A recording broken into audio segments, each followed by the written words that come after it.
ফাইনালে যদি আমাদের মেয়েরা যেতে পারে অবশ্যই এটা স্পেশাল বোনাস তাদের জন্য থাকবে, সেটা নিঃসন্দেহে। নারী ক্রিকেটারদের আরও বেশি উৎসাহিত করতে আগেই পুরস্কারের ঘোষণা দিয়ে রেখেছিল বিসিবি। তবে শ্রীলঙ্কায় চলমান নারী এশিয়া কাপে আরও একবার ব্যর্থতার স্বাদ নিতে হলো নারী ক্রিকেটারদের। এশিয়া কাপে সেমিফাইনাল পর্যন্ত ভালোই দৌড়েছেন নিগার নাহিদারা। বিদেশি কোচের পরিকল্পনায় তুলনামূলক কম শক্তিশালী দল মালয়েশিয়া ও থাইল্যান্ডের বিপক্ষে জয় পায় নারীরা। কিন্তু বিশ্ব ক্রিকেটের পরাশক্তি ভারতের সামনে একেবারে করুণ অবস্থা তিলকরত্নের শিষ্যদের।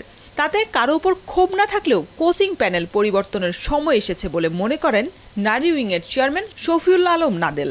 এক একজন কোচ বা প্রত্যেকটা ব্যক্তির তাদের স্বতন্ত্র চিন্তাধারা থাকে, নিজস্ব চিন্তাধারা থাকে।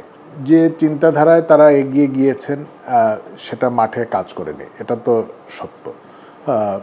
তো আমি মনে করি যে এগুলো নিয়েও আমাদের চিন্তাভাবনা করতে হবে। এদিকে অক্টোবরের শুরুতে ঘরের মাটিতে টি-20 বিশ্বকাপ আয়োজনের প্রস্তুতিতে ব্যস্ত ক্রিকেট বোর্ড। দেশের চলমান পরিস্থিতি আন্তর্জাতিক এই আসরের আয়োজনে কোনো ধরনের বিরূপ প্রভাব ফেলবে না বলে মনে করেন আয়োজকরা। আইসিসির পরবর্তী যে আসরটি আমাদের দেশে বসবে সেটা যথাসময়ে যথারীতি এবং খুব ভালোভাবে হবে, সেটা আমরা নিশ্চিত করে বলতে পারি। ব্যর্থতার মধ্য দিয়ে শেষ হলো এশিয়া কাপ। এবার লক্ষ্য টি-20 ফরম্যাটের বিশ্ব আসর। এর আগে প্রায় 2 মাস খেলার কোনো শিডিউল নেই স্বাগতিকদের। তবে কি শক্তিশালী ইংল্যান্ড, দক্ষিণ আফ্রিকার মতো দলের বিপক্ষে প্রথম পর্বে মাঠে নামার আগেই শুধু ক্যাম্পে অনুশীলনী ভরসা নারী ক্রিকেটারদের? পাকিস্তান আমাদেরকে আগ্রহ দেখিয়েছে এবং আমাদেরকে মালয়েশিয়া একটা প্রস্তাব দিয়েছে। আমরা মনে করি আগামী টুর্নামেন্টের জন্য আমাদের উপকার হবে, আমরা সেটাই করব।